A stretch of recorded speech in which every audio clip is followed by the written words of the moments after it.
Definisi kasih yang kesatu di dalam surat Paulus adalah sabar dulu. Coba bilang kanan kirinya, sabar ya sama aku. Katakan saya bukan produk gagal, katakan saya produk yang belum selesai, tolong sabar.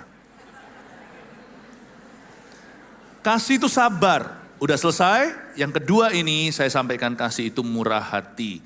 Mari kita baca dulu 1 Korintus pasal 13 ayat 1 sampai 7.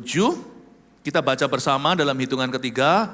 1, 2, 3. Sekalipun aku dapat berkata-kata dengan semua bahasa manusia dan bahasa malaikat, tetapi jika aku tidak mempunyai kasih, aku sama dengan gong yang berkumandang dan canang yang gemerincing. Sekalipun aku mempunyai karunia untuk bernubuat, dan aku mengetahui segala rahasia dan memiliki seluruh pengetahuan, dan sekalipun aku memiliki iman yang sempurna untuk memindahkan gunung, tetapi jika aku tidak mempunyai kasih, aku sama sekali tidak berguna.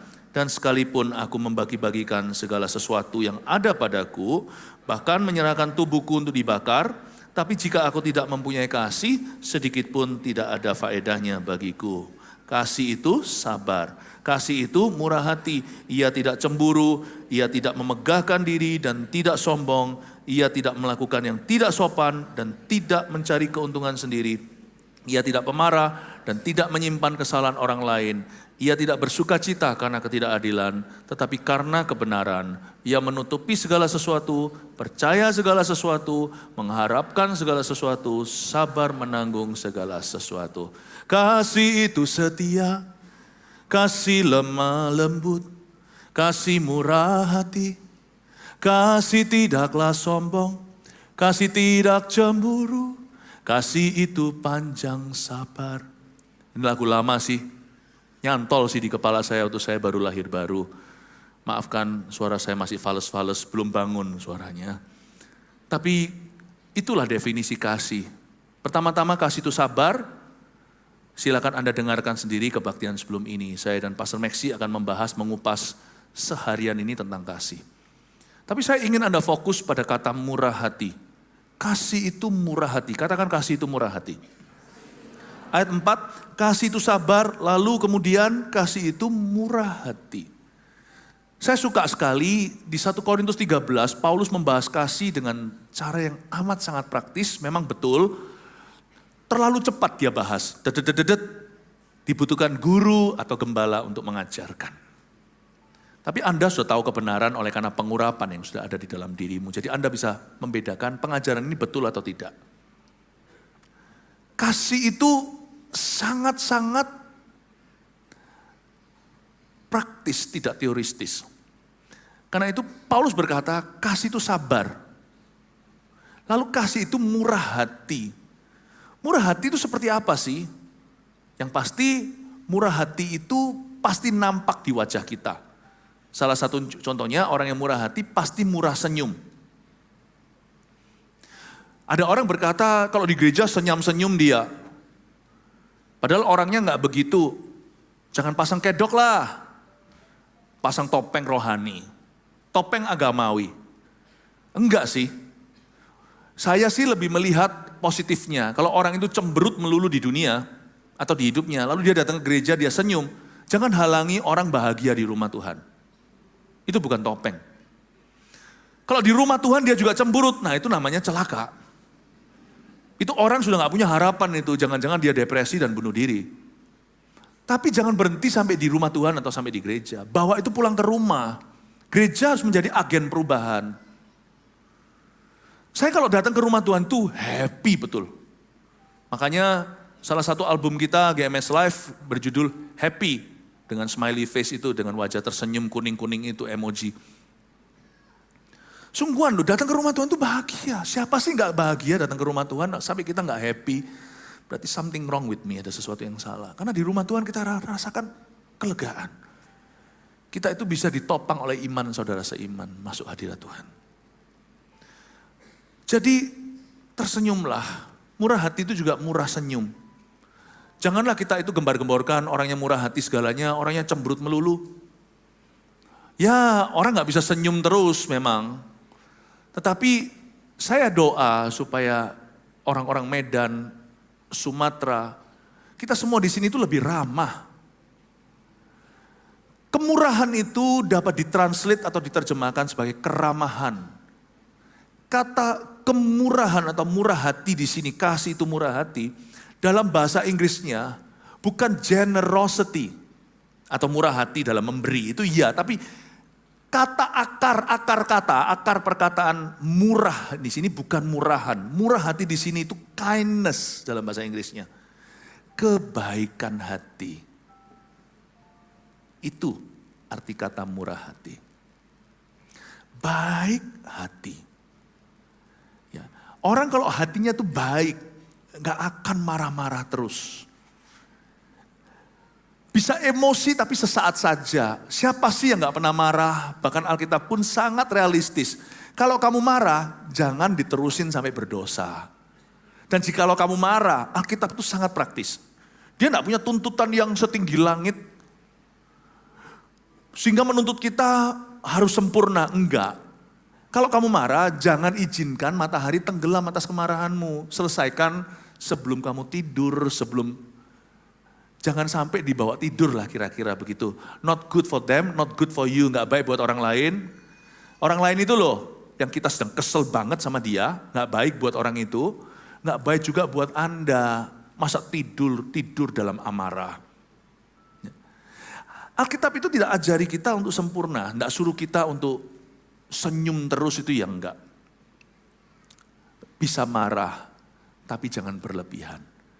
Tapi orang kalau hatinya itu punya buah roh ini, punya kasih, orang itu enggak bisa lama-lama dalam amarah, itu sudah pasti, itu so pasti. Murah hati di sini diterjemahkan kindness, kebaikan hati. Bukan dalam bahasa Inggrisnya fondness, F-O-N-D, N-E-S-S. Fondness itu mirip sama kindness. Ih, baik banget orang itu sama saya. Iya, karena Anda juga baik sama dia. Itu orang dunia juga bisa. Gangster mafia juga mampu lakukan itu. Coba lihat itu, orang-orang yang terlibat dalam geng. Mereka berani mati untuk sesama anggota gengnya kok. Tapi bisa nggak kita itu baik sama orang-orang yang menyebalkan? Bisakah kita itu murah hati, artinya kita tuh ramah dengan orang-orang yang tidak friendly sama kita. Ih, ngeselin orang itu. Orang kayak gitu kenapa Tuhan ciptakan ya? Mungkin untuk dialah Tuhan ciptakan api neraka. Bedanya fondness dan kindness, saya ajak Anda menelusuri dulu akar kata ini. Fondness adalah orang-orang yang Anda suka secara alami. Misalnya kawan-kawan dekat. Gak ada cacat celah lah, gak ada gesekan gimana lah. Anda cocok, fondness itu cocok-cocokan. Pasti di antara kita, sekalipun kita ini tubuh Kristus, kita pasti punya teman-teman dekat. Orang-orang yang favorit. My faith people lah bahasa Inggrisnya. Orang-orang yang favorit banget. Kalau Anda punya Instagram, Anda di private, ya, hanya orang-orang yang Anda undang atau yang Anda terima masuk di dalam follower Anda. Itu orang-orang yang buat Anda nyaman. Ya. Kalau misalnya Anda mau pergi jalan-jalan, pasti bawa orang-orang itu. Mau liburan, udah ya orang-orang itu aja. Atau mau pergi nonton movie, atau mau jalan-jalan di mall seperti ini, pasti Anda bawa bukan musuh Anda kan? Anda tidak akan bawa orang yang Anda kasihi saja. Anda pasti akan membawa orang-orang yang Anda suka. Anda sukai, bukan Anda kasihi. Tapi ada orang-orang tertentu yang tidak alami. Untuk Anda bisa mengasihi orang itu, Anda harus pikul salib dulu. Ada orang-orang di dalam hidup Anda yang perlu Anda sengaja agar Anda bisa menunjukkan kasih, dan seringkali, kerap kali Anda harus mengalah. Nah, di area inilah kindness. Fondness hanya kepada your faith people, hanya kepada orang-orang yang memang Anda suka. Tapi kindness bisa Anda amalkan bahkan kepada musuh-musuh Anda. Sekalipun musuhku itu menjengkelkan aku, tapi kalau misalnya suatu hari saya berada di posisi bisa berbuat baik sama orang itu, saya harus menunjukkan kindness. Kalau misalnya anak orang itu di jalanan, saya tahu dia anak siapa, berdarah-darah habis tabrakan. Saya nggak boleh berkata, iya tahu rasa, lihat tuh, lu jahat sama gua, keturunanmu binasa. Janganlah berhenti keluar dari mobil Anda atau turun dari motor Anda, bawa anaknya itu ke UGD. Atau panggil ambulans. Kindness tidak mengerti boundary. Tidak mengerti perbatasan, batas-batas emosi. Peduli amat perasaan. Kita bisa murah hati sama semua orang, termasuk orang-orang yang merugikan kita. Di area inilah baru namanya love. Fondness itu orang dunia bisa, tidak perlu agape, tidak perlu kasih Allah. Tapi hanya orang yang sungguh-sungguh berakar di kasih Yesus lah yang bisa murah hatinya. Amin Bapak Ibu Saudara. Wah dalam sekali Pastor Philip ini gak mudah. Kasih Yesus sedalam itu.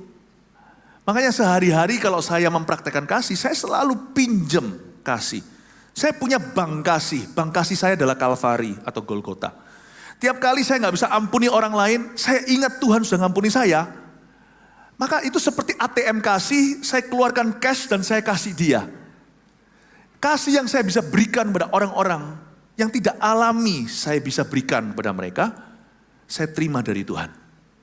Makanya gak ada orang Kristen yang boleh berkata, aku gak bisa ampuni siapa. Kalau Tuhan bisa ampuni dosamu, dosa manapun, dosa apapun dalam hidupmu, Anda harus ampuni semua orang yang bersalah kepadamu. Murah hati itu adalah perbuatan kasih. Murah hati itu adalah perbuatan baik, kebaikan hati yang kita tunjukkan. Meskipun dalam melakukan itu, kita harus melawan kedagingan kita. Karena gravitasi dunia itu selalu menarik kita ke dosa. Lebih gampang membenci daripada mengasihi. Cinta itu mudah. Kadang-kadang cinta itu datang tidak diundang. Misalnya ada satu cowok tiba-tiba jatuh cinta pandangan pertama dengan satu cewek. Wah gak bisa tidur dia. Cinta itu alami. Kasih itu perlu disiplin yang tinggi. Karena kasih perlu disiplin yang tinggi. Murah hati juga tidak datangnya secara natural.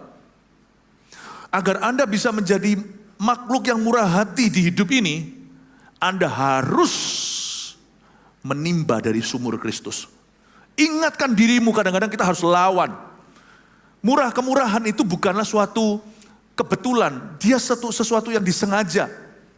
Kadang-kadang kita harus ingatkan diri kita bahwa kita sendiri pun diampuni, maka kita juga selayaknya mengampuni orang lain pula. Aku pun Tuhan perlakukan dengan begitu baiknya. Saya mengakui berkali-kali berkat yang saya terima tidak layak saya menerimanya. Emangnya saya sudah berbuat apa? Orang yang murah hati adalah orang yang tahu seluk-beluknya sendiri. Orang yang murah hati itu seperti kacang yang tidak lupa pada kulitnya. Sebelum saya berbuat baik sama orang lain, saya selalu ingatkan diri saya sendiri. Berapa kali Tuhan itu berbuat baik pada saya? Emangnya saya pernah berbuat apa? Kecuali kalau Anda merasa layak. Oh aku nih hebat. Orang yang begitu biasanya tidak murah hati, biasanya akan picik sama sesamanya, karena dia merasa layak. Tapi kalau kita tidak pernah lupa, kita dulu ini siapa? Waktu Tuhan selamatkan kita ini orang berdosa, terkutuk masuk neraka. Kalau Tuhan memberi semuanya itu dengan cuma-cuma, Yesus pun datang ke dunia ini sebelum saya lahir, waktu saya masih berdosa, Tuhan sudah mati. Saya ini bertobat umur 18. Tapi sebelum itu Yesus kan sudah mati, 2000 tahun sebelumnya. Siapa saya menahan kebaikan dari sesama saya? Hanya karena mereka tidak layak menerimanya dari saya. Wong saya nggak layak menerimanya dari Bapak aja. Semua yang baik Bapak tidak tahan dok. Seperti lagu yang kita nyanyikan tadi. Bapak, segala yang baik, semua datang dari tatamu. Allah Bapa, Putra dan Roh Kudus, ku mengasihimu. Kita harus terus bercermin sama Tuhan Yesus. Ingat. Tuhan sudah berbuat baik sama kita. Jadi orang itu, maafkan hokian saya bukan orang hokian soalnya. Jadi orang itu jangan cuaci. Betul ya? Betul, salah ya? Gak ngerti orang sini malah ya, hokianku dari sorga. Jadi orang itu jangan pelit. Yang disebut pelit ini bukan pelit uang. Uang itu hanya manifestasi. Jadi orang itu jangan pelit sama sesamanya, itu pelit kasih. Pemberian kita bisa macam-macam, waktu, senyumlah, Pemberian kita itu bisa maaf yang kita berikan, ya sudahlah. Gitu aja, nggak usah semuanya diperkarakan. Harta yang kita bisa berikan itu juga sebagian daripada cara kita mewujudkan kasih. Tapi jadi orang Kristen nggak boleh pelit sama sesamanya. Yesus nggak pelit sama kita. Amin Bapak Ibu Saudara. Coba bisa nggak kita tebar senyum kanan kirinya sungguhan dari hati. God bless you. Orang yang lihat senyum Anda kan, hatinya juga turut senang. Coba ya saya tunjukkan, murah hati itu juga dalam definisi bukan bahasa Yunaninya, bukan bahasa Alkitab. Menurut orang sekuler, kindness itu apa? Saya iseng-iseng buka dictionary atau kamus, ternyata yang namanya kindness itu translate-nya begini. Bukan hanya baik hati, tapi menyenangkan juga. Kaget saya. Orang dunia aja tahu definisinya arti murah hati atau kebaikan. Baik hati itu artinya bukan cuma di dalam kita. Baik hati itu juga bisa nampak di wajah kita. Kan ternyata kindness atau kebaikan itu juga akan terlihat dalam sikap orang itu yang menyenangkan. Ada kata being nice. Itu kan kulitan. Kulitan. Kalau Anda ke Jepang ya, misalnya suatu hari kalau liburan, mumpung yennya lagi turun nih. Di Jepang itu lucu. Tapi di Jepang nggak asli. Orang-orang yang asli itu senyumnya itu orang-orang Indonesia. Nggak ada yang menyangkal seluruh dunia, namanya layanan itu paling the best, itu salah satunya Indo. Orang-orang sini kalau melayani, itu senyumnya itu dari hati. Makanya bahasa kita itu bagus. Kita minta tisu, kita dapat tisu, kita nggak berkata terima tisu, kita berkata terima kasih. Sudah dalam kebudayaan kita itu sudah ada kasih. Jadi orang-orang sini kalau layani itu dari senyumnya itu dari hati. Dari hati. Makanya orang-orang Indonesia itu terkenal friendly, terkenal paling ramah. Itu kekuatan kita. Kalau di Jepang beda, mereka ramah. Tapi aslinya karena saya punya banyak teman-teman Jepang, aslinya mereka tuh sangat gak personal orangnya. Jadi di Jepang, misalnya kalau saya lagi duduk begini, saya bisa minta sesuatu, misalnya saya ngomong, minta gula. Gitu ya, minta gula. Oh, kamu ada gula nggak? Saya minta gula misalnya. Oh, dia bilang, oh nggak ada. Sama senyum. Dia nggak akan pernah geleng kepala. Di dalam layanan Jepang, tidak itu tetap dijawab dengan senyum dan dengan mengangguk. Oh, ya. Bisa minta ini, nggak ada. Oh, atau boleh nggak? Saya pesan ini. Oh, no. Dia bilang, no. Orang dunia aja bisa sengaja ramah. Sedangkan orang Kristen itu buah. Itu buah rohnya. Itu bukan diada-ada dalam jiwanya. Bukan sesuatu yang Anda pura-pura secara fisik.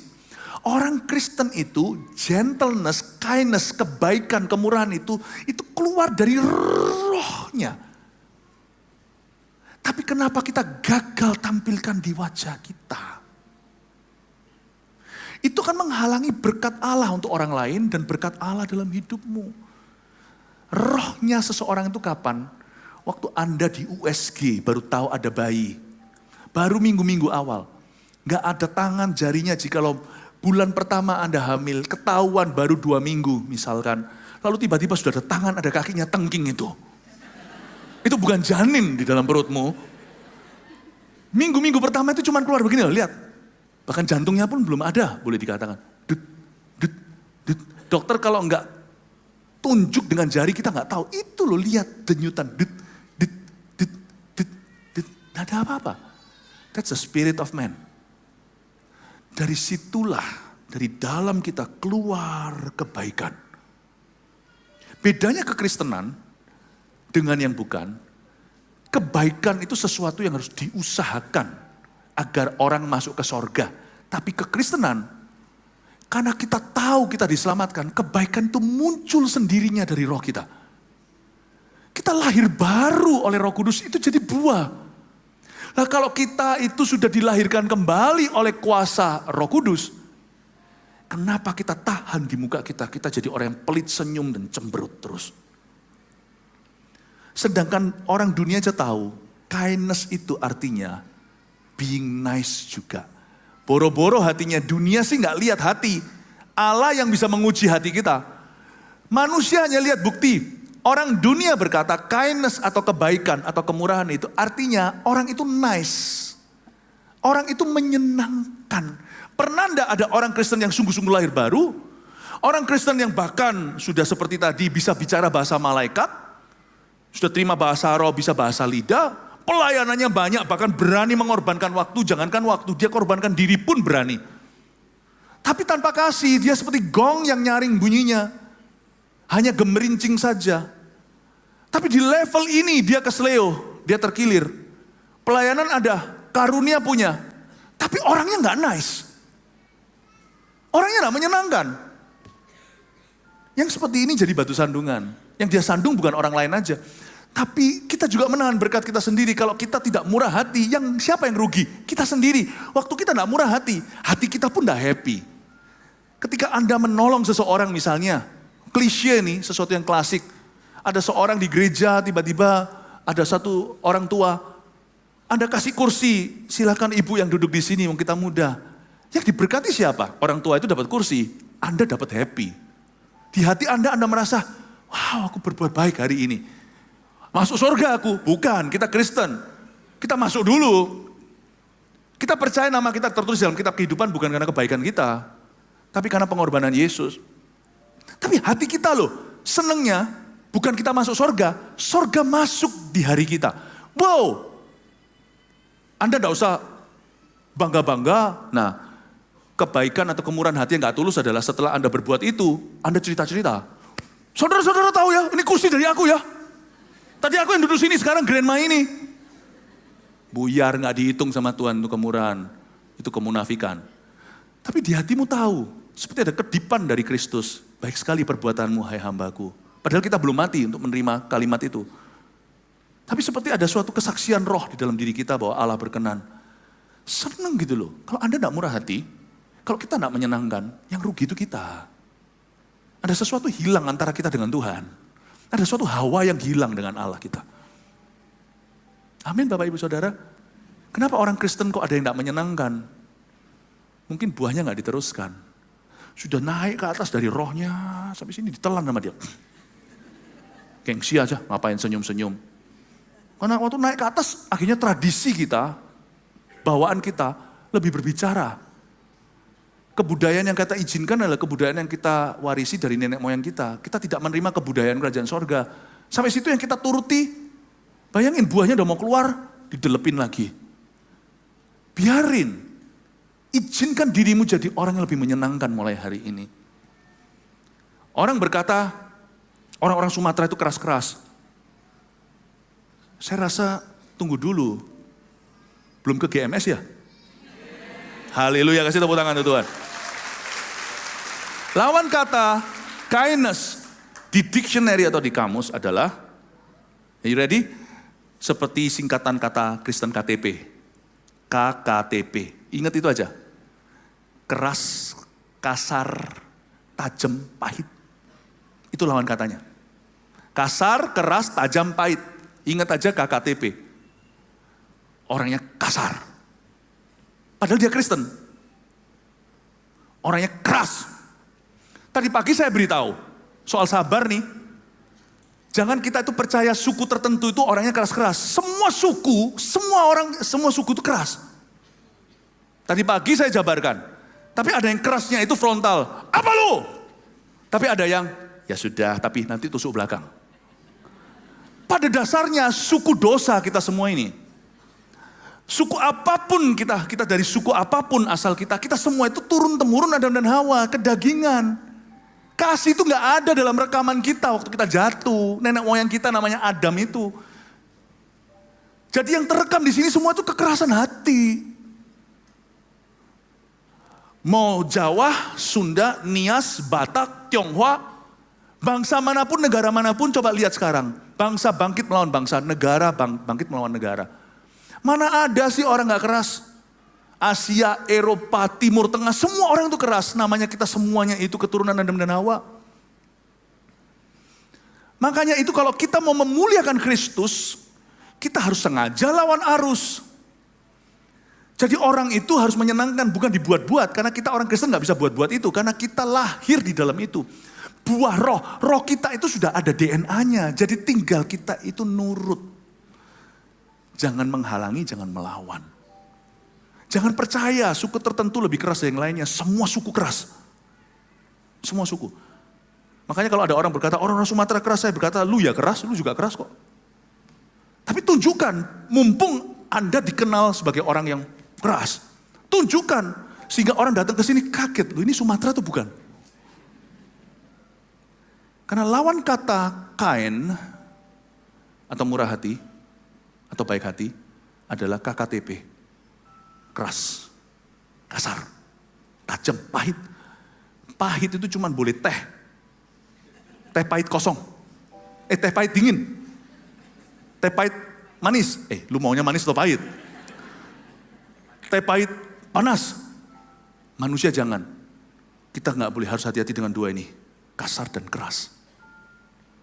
Kasar dan keras. Kita harus hati-hati. Kadang-kadang kita lebih bisa pura-pura kalau dibayar. Misalnya, coba lihat ya. Saya pernah sekali, kalau orang Indonesia lain, saya naik maskapai luar negeri. Waktu di atas sana, wow nice. Apalagi kalau Anda naiknya kelas-kelas tertentu gitu ya. Wah nice, wah ya. Turun, mendarat. Mungkin ya saya ngerti lah, orang capek lah kerja itu berapa jam di atas sana. Apalagi kalau perjalanan panjang. Sampai di bawah, seolah gak kenal. Di atas, waktu belum pakai hak tingginya. Ya mau minum apa, makan apa, iya baik sekali ya gitu. Kalau anak kecil ya ambilin barangnya. Tapi di bawah udah ceklok. Lihat pun, WC di mana? Cari sendiri. Tapi maskapai Indonesia beda. Nice-nya tuh sampai ke bawah. Karena memang bawaan, karena di dalam budaya kita. Nah, orang Kristen lebih dari budaya. Kita tuh roh, spirit kita. Itu nice. Orang nice itu di mana lagi? Kanada. Kanada itu nice sekali. Kalau Anda ke New York, ya, misalnya New York seperti Jakarta, wah di sana itu lebih bising, lebih kejam. Di New York orang nggak saling sapa. Ada orang tergeletak di sana muntah-muntah pun sudah bui-bui pun kadang-kadang cuma dilihatin. Ya. Tapi kalau di California beda. Hai. Di Kanada lebih baik lagi, semua orang disapa. Ke mall gitu ya. Hi, how you doing? Hi, how you? Ngapain semua orang jadi usher. Tapi kalau Anda sungguh-sungguh minta bantu, nggak tentu. Karena mereka bukan anak Tuhan. Dibayar, orang bisa pura-pura. Kita ini nggak dibayar. Sama anak sendiri. Sama istri sendiri, sama suami sendiri. Yang nice dong.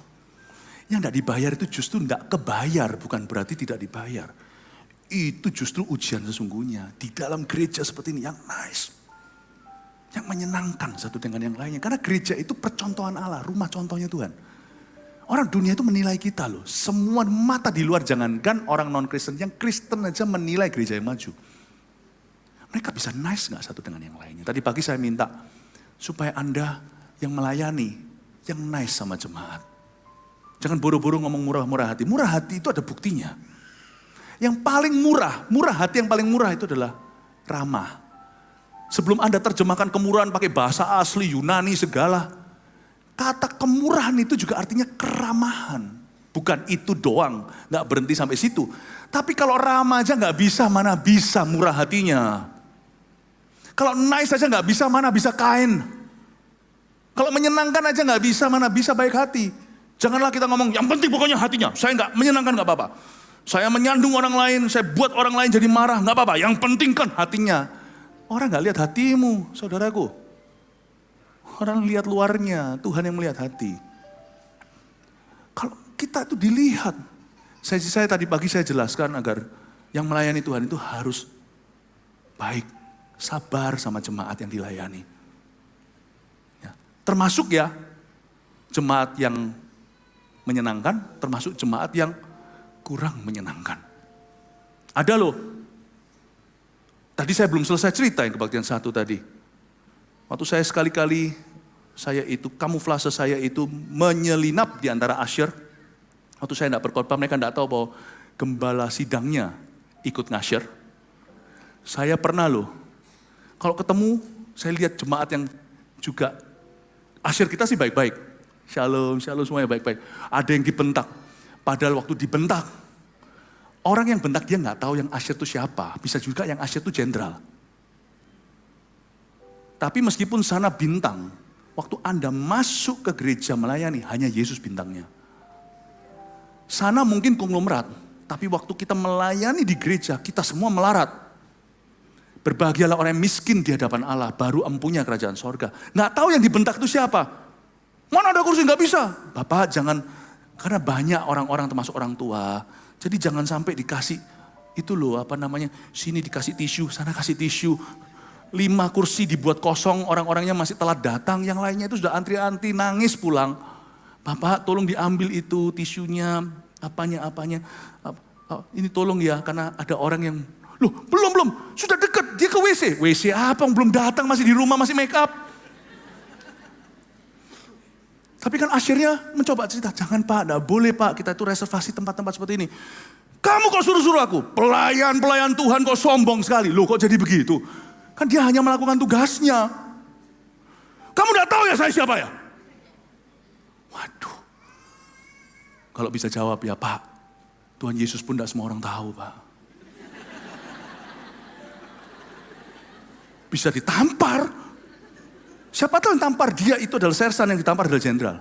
Tapi waktu dia itu pakai baju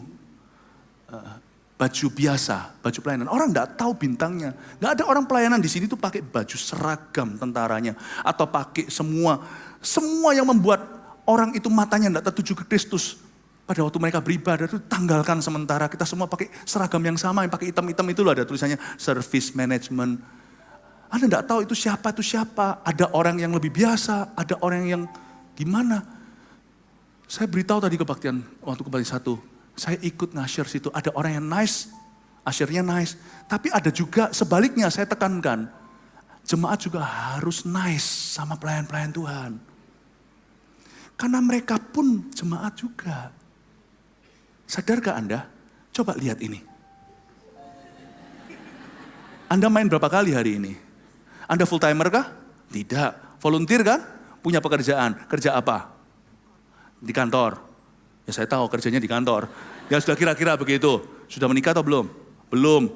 Siapa yang belum menikah di sini? Lihat ya, berapa kali hari ini main piano? 6 kali. Malam ini? Sampai 6. 6 kali. Ini volunteer loh ini. Ini anak orang loh ini. Dia nggak seperti Adam dan Hawa tiba-tiba ada. Anda punya adik. Ini ciciknya seseorang. Bayangin, dia ini juga jemaat. Karena itu saya nggak pernah bentak misalnya. Dia main piano tapi itu salah kuncinya. Hei kamu, tidak memperhatikan. Baik Anda jemaat atau gembala, yang nice sama pelayan Tuhan. Bedanya dia sama Anda, sorry saya ngomong terus terang. Bedanya cuma satu, dia berkorban lebih, Anda duduk dilayani. Apa hakmu untuk cerca dia kalau dia kurang-kurangnya? Lakukan dulu yang dia lakukan, 6 kali hari ini ibadah, Anda begitu terus, pulang nanti harus finger spa. Apa haknya kita cerca asyir kita? Bedanya cuma satu, peduli amat mereka itu siapa, mereka datang tuh melayani, mereka yang berdiri, arahkan Anda ke kursi. Sebaliknya saya selalu menjadikan itu prosedur gereja kita. Hai pelayan Tuhan, perlakukan jemaat dengan penuh kasih. Sekarang izinkan, saya juga bela jemaat yang satunya, mereka pun jemaat Tuhan. Hai yang dilayani, lihatlah pelayan-pelayan itu. Dan berterima kasihlah. Memang ada kurang-kurangnya pasti ada. Beritahu kami di mana kurangnya, kami akan improve. Tapi perlakukan mereka dengan kasih. Mereka pun anak-anak Tuhan. Kasih tepuk tangan untuk mereka yang melayani hari ini. Belum selesai. Saya tadi kan salaman. Ada jemaat itu yang nice sama asyirnya disapa. Shalom, shalom. Ada juga yang dikasih senyum. Cuman jalan. Saya lihat bedanya jemaat yang datang awal. Mereka itu lebih pelan, oh shalom, shalom. Tapi jemaat yang sudah telat, shalom. Makanya jangan telat, karena hatinya sudah terburu-buru. Apa-apa nggak bisa dicerna. Nah sekali waktu saya shalom, shalom, ada beberapa tahu saya, Pastor Philip, kok dengarin? Shalom, shalom, iya apa kabar, apa-apa. Terus beberapa ajak foto lah. Saya bilang cepet-cepet, nanti kalau satu foto yang lainnya foto nanti bisa telat, terlambat ibadah. Silakan, foto. Tapi ya ada jemaat yang disapa. Kira-kira ada sekitar 5% lewat, shalom. Padahal nggak telat. Sekali saya juga, shalom, dia kira saya juga asyir. Sampai sana baru, nah gini. Waktu dia sadar itu saya, dia baru merasa, oh dia Pak Philip gitu. Coba kalau itu bukan saya, ternyata itu sudah jadi kebiasaannya. Siapa kali datang shalom. Orang itu bisa ramah sama gembala sidangnya. Tapi sama pelayan Tuhan yang ada di gereja, lu bisa ramah nggak? Kalau sama gembala, bisa ramah. Dan nggak heran. Karena gembalanya. Tapi kalau sama-sama pelayan, itu baru ujian sesungguhnya. Nice nggak? Orang Sumatera gimana? Bicara murah hati. Kayaknya saya nggak bicara soal penginjilan. Penginjilan pasti terjadi. Tuhan tidak hanya dimuliakan lewat penginjilan. Tuhan terlebih dimuliakan dulu lewat buah-buah roh kita. You ramah nggak? Jangan ngomong soal murah hati. Oh tapi saya suku keras. Semua suku ya suku keras. Tapi kalau kita suku Yesus, kita pasti punya buah roh ini. Kemurahan hati. Coba katakan kanan kirinya, kau suku Yesus. Yang murah hati ya, kasih tepuk tangan untuk orang sebelahnya.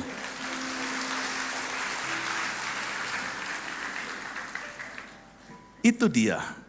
Saya kasih 3 pengertian simple ya, murah hati itu apa untuk bisa dipraktekkan. Murah hati itu nomor 1, berbuat apa yang baik. Kita jarang khotbahkan ini, seolah-olah ini adalah lawan katanya keselamatan. Orang Kristen jarang mengkhotbahkan kebaikan hati, karena kebaikan itu seringkali sinonim atau disamakan dengan jalan keselamatan. Oh enggak, kita diselamatkan oleh anugerah. Jadi akhirnya orang Kristen tidak terlalu membahas kebaikan. Sekarang saya berikan pengertian baru dari firman. Kebaikan itu alami di dalam diri kita waktu kita lahir kembali secara supra alamiah. Itu di dalam detak jantung kita. Kebaikan itu harus dipelihara, dia harus dikipas-kipas, dan dia harus dimatangkan dalam kehidupan kita. Bukan sebagai jalan keselamatan, tapi sebagai buah-buah orang itu setelah dia diselamatkan. Murah hati itu berbuat apa yang baik. Orang Kristen perlu menjadi orang terbaik di kota itu. Orang yang paling sanliang. Paling baik hatinya. Itu orang Kristen. Malu kita. Kalau kehidupan agama kita tidak melebihi orang Farisi. Di Matius pasal 5, 48 ayat itu. Jikalau hidup rohanimu tidak melebihi ahli Taurat, niscaya kau tidak tahu apa-apa tentang kerajaan sorga. Kenapa yang sinonim yang sama dengan kebaikan itu bukan Kristen atau kekristenan? Karena waktu kita ditekan bahwa kebaikan itu sebagai jalan, orang kalau baik dia akan diterima oleh Tuhan. Semua orang berbuat baik, kejar-kejar. Tapi orang Kristen tahu bahwa bukan karena perbuatan baiknya. Kenapa kita jadi jahat? Bukannya kita sudah bertobat. Jangan kasar. Jangan keras. Jangan tajam. Jangan pahit. Tunjukkan bahwa orang Sumatera, GMS terutama saya berbicara, adalah orang-orang terbaik di pulau ini. Men? Puji Tuhan ya. Haleluya. Murah hati itu berbuat apa yang baik. Kedua, murah hati itu bertutur kata yang baik. Pakai kata-kata yang baik. Saya sadari orang Jepang bedanya apa sama orang Hong Kong.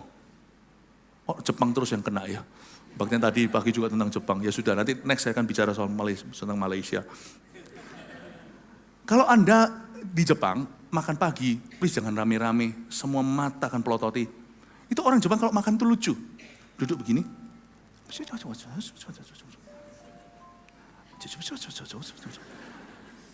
Antara mereka itu nggak ada suara. Hening cipta. Saya masuk, saya kira mengheningkan cipta. Hong Kong lain, pernah dimsum? Phong Chao à, Phong Chao à, một cái Phong Chao, hảo à? Gói sai. Sai lo à? Brang, piring tuh. Siu mai, 2個siu mai, hảo à? Wah, luar biasa. Wah, Ryugen.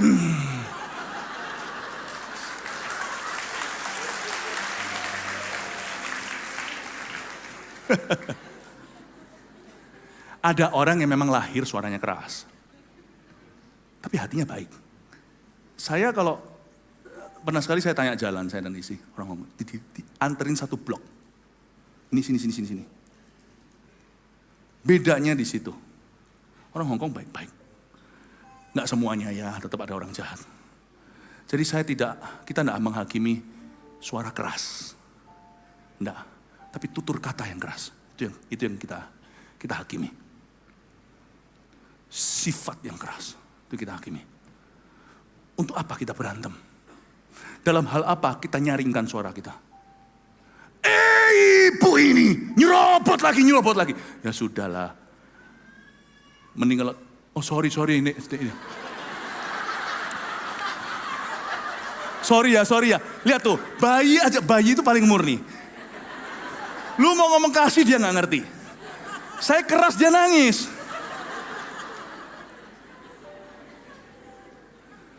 Jangan keras lah. Sama keluarga sendiri kok keras gitu sih, ngapain sih? Bentak-bentak segala. Marah-marah.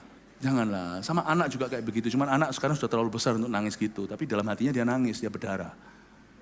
Udahlah. Sonalah. Udahlah. Jangan kasar. Jangan keras. Jangan tajam. Saya nggak ngomong keras juga lu nangis. Lu maunya gimana sih? Orang kalau sudah terlanjur keras itu mendatangkan trauma. Jadi bayi lihat saya ini yang keras saja, nangis juga. Coba ngomong sama diri sendiri, jangan keras. Jangan kasar. Jangan tajam. Jangan pahit. Amin, kasih tepuk tangan untuk Tuhan. Murah hati itu bertutur kata yang baik. Pilih kata-kata, pilih kalimat. Ya, pilih kata-kata, pilih kalimat. Nanti terakhirlah saya kasih kesaksian. Tadi kan kebaktian satu kan seperti menceritakan kemenangan saya. Saya ceritakan kegagalan saya. Oke, nanti setelah ini. Kalau nggak ada waktu ya sudah nggak jadi. Yang tiga, kasih itu murah hati. Murah hati itu berbahasa tubuh yang baik. Berbahasa tubuh yang baik ya. Nggak pura-pura, tapi kita perlu dilatih. Karena kita ini kalau nggak lawan arus, kita pasti akan ikutnya itu gravitasi bumi, yaitu dosa. Saya belajar untuk gerak-gerik tubuh saya itu, karena apalagi sebagai pengkhotbah, kadang-kadang kalau saya khotbahnya itu tegas, itu orang bisa anggap angkuh. Jadi kalau saya turun dari mimbar itu, saya belajar sama siapapun saya itu, bukan latihan ya, tapi saya harus melawan. Saya melihat foto saya atau saya ingat cara saya dulu jalan. Teman-teman saya yang kenal saya berkata begini, kamu dulu jalannya itu kayak orang nantang. Ya sungguhan, makanya saya dulu gak pernah langgeng dalam hubungan. Saya kalau dulu jalan itu begini. Sungguhan dulu kalau saya jalan begitu. Jalanku itu pakai cara, karena terlalu banyak nonton film kali ya. Chow Yun Fat dulu tuh yang pakai handphone segede botol minum itu loh. Gangland Boss apa, jalan begini. Wah, saya diubah Tuhan itu bukan cuma hati loh. Sampai cara saya jalan diubah loh. Kita nggak perlu pergi ke sekolah kepribadian, nggak usah. Cukup Anda itu terapkan firman. Tadi saya lewat sini, datangi sama anak kecil. Kasih sesuatu saya simpen. Anak kecil lalu, habis sebelum dia nangis mungkin. Saya tunduk, apa kabar? Yang ramah. Orang Jepang bisa, sekalipun itu profesionalisme saja. Aslinya nggak tentu begitu. Kita yang sudah asli, kok terus yang ditampilkan itu produk palsu. Beranilah berubah. Buat shock itu kanan kirimu, kok begitu. Sekali kau berubah, kau sengaja, lama-lama jadi gaya hidupmu. Belajar untuk ramah sama orang, iya. Belajar untuk ramah. Berkali-kali saya salah sapa orang. Karena jangan salahkan saya. Lebih orang ada dada-dada dari situ, saya nggak tahu dia dada-dada sama siapa, saya kira sama saya. Daripada saya dibilang sombong, nggak dada-dada kembali. Pendeta Philip itu, wah sombong angku. Siapapun yang dada dari situ, nggak peduli belakang ada orang saya dadai. Hai. Karena dulu cara saya hidup, saya kalau jalan itu lurus. Saya nggak lihat kanan kiri, gue nggak peduli. Saya nggak bisa begitu. Bukan berarti nggak sampai-sampai tujuan dada-dada terus, ya enggak. Cuman ramah itu harus disengaja. Sebagai publik figur lebih susah. Pernah sekali, 2 kali saya dada. Sungguhan kan, orangnya gitu sampai saya. Malu taruh mana tau nggak? Nggak apa-apa, karena itu culture kita. Beberapa kali korban ya sudah biasa lah. Tapi apa yang saya hasilkan itu lebih baik. Namanya orang kalau berusaha kan pasti ada sekali-kali kita itu salah. Murah hati itu berbahasa tubuh yang baik. Nggak, apa? Ini. Apa lu? Ngomong yang agak-agak ya? Itu bahasa Medan ya. Lu ngomong kira-kira lu ya? Gitu ya. Ya boleh lah, memang orang Hongkong suara lebih keras. Tapi baik hatinya, gak apa-apa. Cuman pilih kosakata. Karena kata-kata kita itu akan mengikat kita. Amin Bapak Ibu Saudara. Bukan berarti jadi orang yang pelin-pelan, orang yang lembek, yang gampang dibully, ya enggak. Tapi kalau kita gak setuju, kita mikir dulu. Taruh dalam kalimat yang terbaik, Tuhan beri hikmat. Makanya ada satu karunia. Itu karunia bukan untuk nabi atau untuk pengkhotbah. Karunia itu untuk kita sehari-hari. Karunia berkata-kata dengan hikmat. Permulaan hikmat itu takut akan Allah. Tuhan, gimana dengan kalimat ini? Aku tidak membunuh dia, tapi aku akan lontarkan protesku. Aku tidak setuju dengan ini, dan di sini kita berhenti. Saya akan sampaikan. Orang Kristen harus jaga lidahnya. Kalau kita mengaku beribadah, tidak jaga lidah kita, ibadah kita sia-sia. Murah hati itu bukan hanya bertutur kata, tapi juga gerak-gerik tubuh kita itu dibaca. Amin Bapak Ibu Saudara? Kayaknya tidak ada waktu untuk saya ceritakan kegagalan saya. Yang gini-gini mau, ya oke lah. Suatu hari di Bali, saya mau pergi berlayanan ke Lampung sebelum ada GMS, itu puluhan tahun yang lalu. Sama keluarga saya liburan, lalu habis itu pisah di Denpasar, mereka pulang ke Surabaya, saya terbang lagi. Masih ada sisa waktu 2 jam setelah keluarga pergi dulu. Saya berada di sana terkotang-katung, masuklah saya ke dalam sebuah lounge. Lounge-nya itu lounge yang pakai kartu. Saya masuk. Nggak tahu kenapa, hari itu yang jaga bapak yang bernama Putu, dia itu kurang nice. Tapi saya kok bodohnya saya nggak bisa mengerti, kalau saya mau tuntut orang nice itu harusnya tuntut orang Kristen sendiri.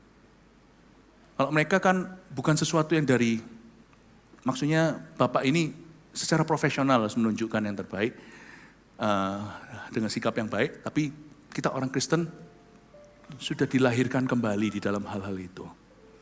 Saya hari itu datang dan saya lengah, saya datang dengan suatu konsep pelanggan adalah raja. Gua bawa kartu kok. Saya tunggu di sisi sana, tidak dipanggil juga, saya bilang, Bapak itu bilang sebentar. Pertama bilang sebentar, saya berhak dong sebagai pelanggan. Saya lihat orang-orang yang saya nggak serobot antri, udah selesai dulu. Pokoknya singkat cerita, saya itu dibiarkan, entah kenapa. Saya bilang, Pak, ayo Pak, saya udah capek, saya mau duduk. Sebentar, saya bilang sebentar. Loh, tunggu dulu. You jangan bentak saya, dalam hati ya, saya belum marah. You jangan bentak saya pelanggan. Jangan lupa loh, Anda bisa jadi pelanggan. Tetap statusmu nomor 1 itu Kristen. Pelanggan Kristen, apapun Kristen. Jadi gimana pun juga kita tidak bisa halalkan segala cara. Kita nggak bisa samakan dengan orang dunia, bagi mereka itu berhak. Kita masih punya satu tanggungan, yaitu Tuhan Yesus. Akhirnya dia bentak saya. Bilang, Bapak enggak usah bentak, saya bilang gitu. Tambah marah. Saya salah pilih kata-kata, malah saya kasih dia minyak. Udah ada apinya. Bapak enggak usah bentak. Saya sudah tunggu dari tadi, Pak. Bapak sabar. Wah, sabar kan lu sendiri enggak sabar. Suruh orang sabar. Akhirnya cekcoklah kami. Tapi cekcok saya nggak sampai kebun binatang. Ini puluhan tahun lalu ya, jadi jangan lihat saya, oh Pastor Philip bisa begitu, itu dulu. Itu puluhan tahun lalu, saya masih pun sudah jadi pelayan Tuhan, masih banyak belajar, sampai hari ini pun masih banyak belajar sabar. Akhirnya saya marah sama dia. Bapak, saya ini pelanggan. Bapak tidak boleh memperlakukan seperti ini. Saya kan suruh Bapak sabar, Bapak ini mengganggu saya terus, masih tulis apa? Saya nggak bisa konsentrasi, loh malah bales, ini gimana ini? Saya akhirnya marah sama dia, saya berkata, Bapak jangan, saya beritahu kan, wah mulai keluar. Waktu orang marah itu kan kata-kata tidak ditata. Saya bilang, saya dengan iman berkata, saya tahu yang punya lawan sini. Saya kepingin dia langsung gentar kan. Maaf, enggak dia bilang, mau apa kalau tahu? Loh malah digituin.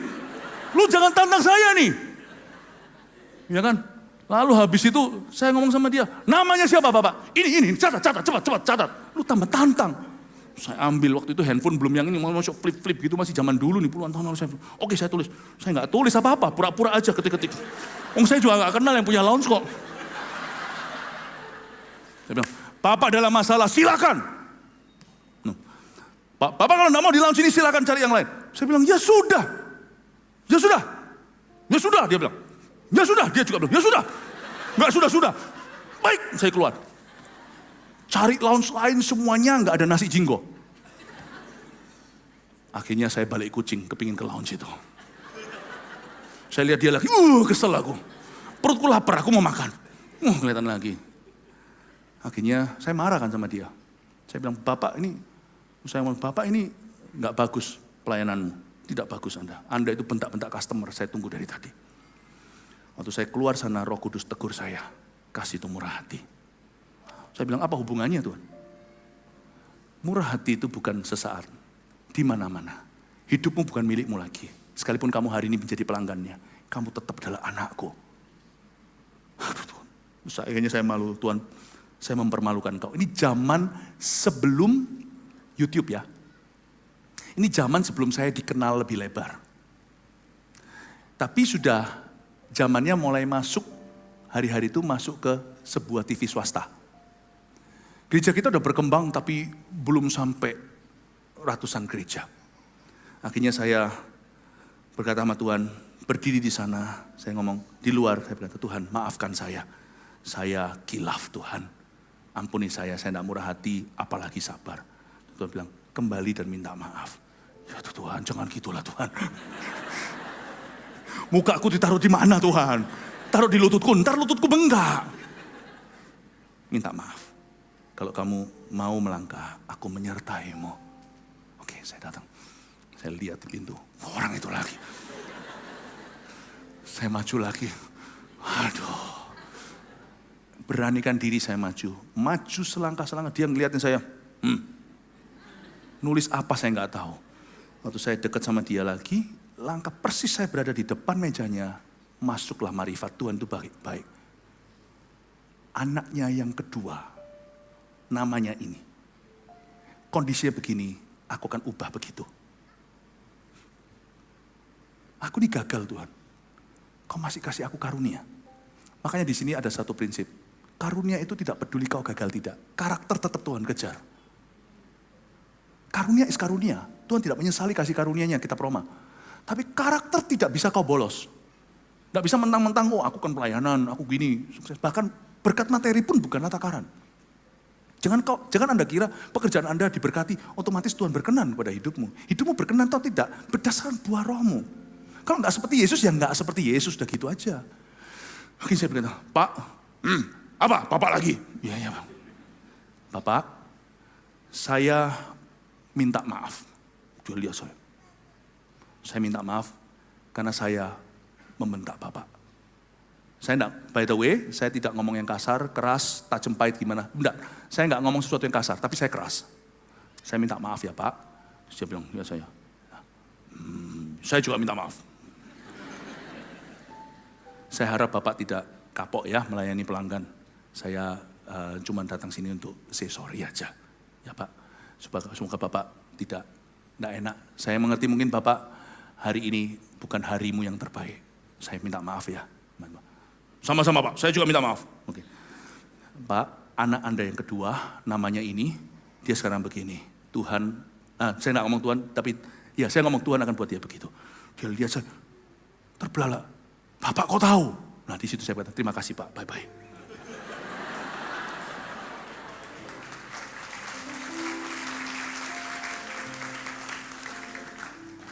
Jangan khotbahi lebih dari itu. Karena saya tidak layak, saat itu saya lagi kalah. Cuman saya minta maaf, saya rebut kembali mahkota. Saya tetap harus menang dalam kemurahan, minimal keramahan.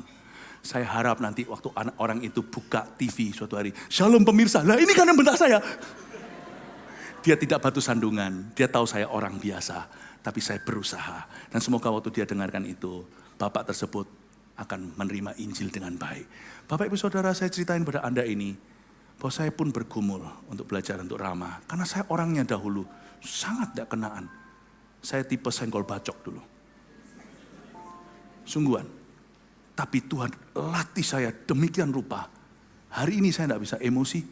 Saya tidak bisa keras sama orang, apalagi kasar. Lalu saya bisa seolah-olah tidak terjadi apa-apa, tidak bisa. Hati saya pasti gundah gulana, pasti gelisah sampai saya surrender to Christ. Sampai saya berserah. Ada sesuatu yang berubah dalam diri saya. Saya jadi orang sempurna ya enggak. Langsung jadi orang yang baik ya enggak. Tetapi sejak hari ketika Roh Kudus masuk di hidupku, saya enggak bisa jahat lebih dari berapa menit. Hati saya pasti ada yang menuduh. Bapak Ibu Saudara, jalan Tuhan bukan jalan keras. Jalan Tuhan bukan jalan kasar. Tajam apalagi dan pahit. Kalau kita ikut Yesus, kita harus kind, kita harus baik. Kita harus baik dalam tutur kata kita, gerak-gerik tubuh kita, bahkan perbuatan baik kita.